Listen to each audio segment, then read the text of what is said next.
నమస్తే, welcome to RB news. నా పేరు రణధీర్ వెంగళ. తెలంగాణ రాష్ట్రంలో విద్యార్థుల యొక్క సమస్యలు ఇంకా పెండింగ్లో ఉన్నాయి. ప్రభుత్వాలు మారుతున్నా కూడా ఎక్కడ వేసినా గొంగడి అక్కడే చందంగా యొక్క విద్యార్థుల సమస్యలు ఉన్నాయి. జయశంకర్ భూపాలపల్లి జిల్లా కేంద్రంలోని కలెక్టర్ కార్యాలయం ముందు ఎస్ఎఫ్ఐ ఆధ్వర్యంలో కూడా యొక్క విద్యార్థులతో కలిసి కలెక్టరేట్కు ముట్టడించారు. సంబంధిత విద్యార్థి నాయకులు ఉన్నారు, మనతో పాటు వారిని అడుగుదాం, వాళ్ళ సమస్యలు కూడా తెలుసుకుందాం. నమస్తే అన్న, ఏంటి ఈ యొక్క కలెక్టరేట్ యొక్క ముఖ్య ఉద్దేశం ఏంటి? ఈ కలెక్టరేట్ యొక్క ముఖ్య ఉద్దేశం ఏమిటంటే రాష్ట్ర వ్యాప్తంగా విద్యార్థులందరికీ పెండింగ్లో ఉన్నటువంటి స్కాలర్షిప్లు, ఫీజు రీయింబర్స్మెంట్ వెంటనే విడుదల చేయాలి. ఆ విడుదల చేయక కొన్ని వేల కోట్ల స్కాలర్షిప్లు బకాయిలు ఇంకా కూడా వెనకనే పడి ఉన్నాయి. అవి రాకపోవడం వల్ల ప్రైవేట్ స్కూళ్ళు, కార్పొరేట్ విద్యాసంస్థలు కూడా విచ్చలవిడిగా ఫీజులు వసూలు చేసి విద్యార్థుల ప్రాణ నష్టం జరుగుతూ ఉంది. ఈ సమస్యలన్నింటిని దృష్టిలో ఉంచుకొని పలుమార్లు కలెక్టర్లకు, ఎమ్మెల్యేలకు సంబంధించిన అధికారులకు కూడా వినతిపత్రం ఇవ్వడం జరిగింది. కనీసం ఎట్లాంటి స్పందన లేదు. గతంలో ఎస్ఎఫ్ఐ ఆధ్వర్యంలో సైకిల్ యాత్ర, గోరు వర్షానికి కూడా సైకిల్ యాత్ర చేసినటువంటి సందర్భంగా వచ్చినటువంటి సమస్యలపైన ఈరోజు పోరాటం చేయడం జరుగుతుంది. ఈరోజు ఎస్ఎఫ్ఐ తెలంగాణ రాష్ట్ర కమిటీ పిలుపులో భాగంగా ఎస్ఎఫ్ఐ జయశంకర్ భూపాలపల్లి జిల్లా కమిటీ ఆధ్వర్యంలో ఈరోజు కలెక్టరేట్ నిర్వహించడం జరిగింది. విద్యార్థులకు జిల్లా కేంద్రంలో మెస్ ఛార్జీలు, సొంత భవనాలు ఏర్పాటు చేయాలి, మెస్ ఛార్జీలు వెంటనే విడుదల చేయాలి, డైట్ బిల్లులు వెంటనే విడుదల చేయాలి, స్కాలర్షిప్లు వెంటనే విడుదల చేయాలి. ఇవన్నీ విడుదల చేయకపోవడం వల్ల హాస్టల్లో నడిపేటటువంటి వార్డెన్ సార్లు కూడా వాళ్ళు తెచ్చేటువంటి కిరాణా సాములు వాళ్ళు డబ్బులు కట్టిన పరిస్థితి.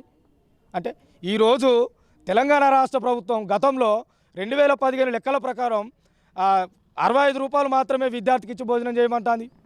అంటే ఏంటి పరిస్థితి?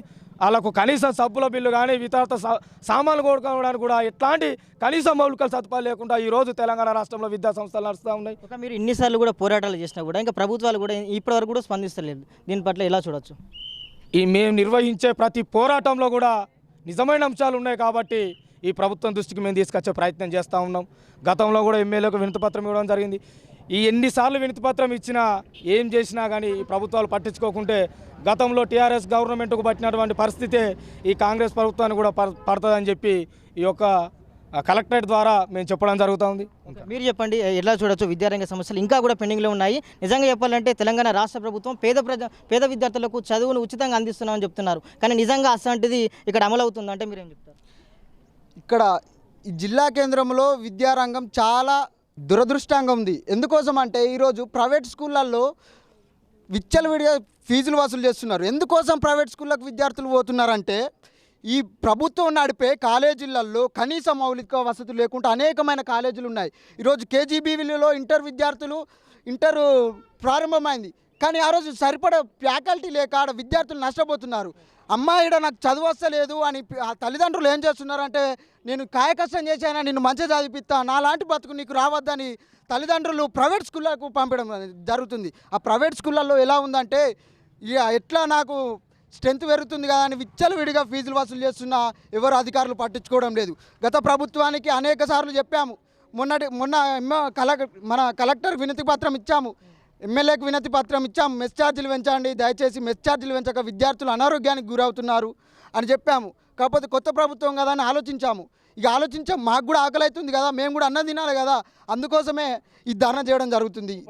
మీ పోరాటం ఈ సమస్యల గురించి, ఈ సమస్యలు పట్టించుకొని సానుకూలంగా ఈ ప్రభుత్వం స్పందించకపోతే రాబోయే కాలంలో జిల్లాలో, రాష్ట్రంలో ఉద్యమాన్ని బలోపేతం చేస్తామని చెప్తున్నాము. ఓకే రైట్, చూడొచ్చు ఇక్కడ జిల్లా కలెక్టరేట్ కార్యాలయం ముందైతే ఎస్సీ, ఎస్టీ, బీసీ సంక్షేమ సంబంధించి విద్యార్థులకు పెండింగ్లో ఉన్న స్కాలర్షిప్లను వెంటనే విడుదల చేసి అదేవిధంగా పేద విద్యార్థుల పక్షాన ప్రభుత్వాలు నడవాలి. పేద విద్యార్థులే కదా ఆ యొక్క పాఠశాలలో చదివేది, వారి సమస్యలను కూడా పరిష్కరించకుంటే ఇంకా వారి బతుకులు ఎలా సాగిస్తాయి, వారు ఉన్నత చదువులను ఎలా సాగిస్తారని కూడా ఎస్ఎఫ్ఐ నాయకులు అయితే డిమాండ్ చేస్తున్నారు.